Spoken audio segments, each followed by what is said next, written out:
Hello friend, welcome back to my channel English first 001। যদি তুমি একদম শুরু থেকে সহজভাবে ইংরাজি শিখতে চাও তাহলে তুমি একদম সঠিক জায়গায় এসেছো। এখানে আমি খুব সহজ ভাষায় স্টেপ বাই স্টেপ ইংরাজি শেখাই। আমি প্রতিটি ইংরেজি শব্দের বাংলা অর্থ উদাহরণ সহ বোঝাই, যাতে তুমি সহজেই মনে রাখতে পারো ও বাস্তবে প্রয়োগ করতে পারো। চলো আজকের ভিডিও শুরু করি। আউটওয়ার্ড। আউটওয়ার্ড শব্দটি অ্যাডজেক্টিভ অ্যান্ড অ্যাডভার্ব। আউটওয়ার্ড শব্দটি যখন অ্যাডজেক্টিভ হিসেবে ব্যবহৃত হয় তখন তার বাংলা অর্থ হবে বাহ্যিক, বাইরে, দৃশ্যমান বা বহির্মুখী। এবং আউটওয়ার্ড শব্দটি যখন অ্যাডভার্ব হিসেবে ব্যবহার হবে তখন তার বাংলা অর্থ বাইরের দিকে বা বহির্দেশে। Example 1, The door opens outward. The door opens outward. দরজাটি বাইরের দিকে খোলে। She saw no outward sign of sadness. তার মুখে দুঃখের কোনো বাহ্যিক লক্ষণ দেখা যায়নি।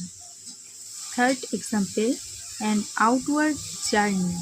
An outward journey, বহির্মুখী যাত্রা। Fourth example, He maintains a calm outward appearance. He maintains a calm outward appearance. সে একটি শান্ত বাহ্যিক চেহারা বা ভাব বজায় রাখে। Fifth example, The company is focusing on outward growth. The company is focusing on outward growth. কোম্পানিটি এখন বাইরের দিকে প্রসারের ওপরে মনোযোগ দিচ্ছে। আজকের ভিডিওটি এই পর্যন্তই। আশা করি আজকের ভিডিওটি আপনার ভালো লেগেছে এবং আপনি নতুন কিছু শিখতে পেরেছেন।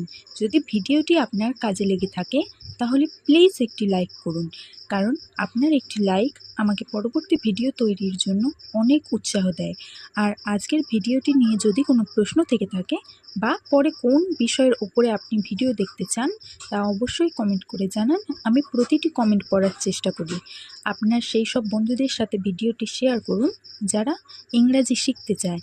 আর হ্যাঁ, আমার এই পরিবারের সদস্য হতে এখনই সাবস্ক্রাইব করে পাশে থাকা বেল আইকনটি প্রেস করে রাখুন, যাতে পরবর্তীতে কোনো ভিডিও আপনার মিস না হয়। Thank you.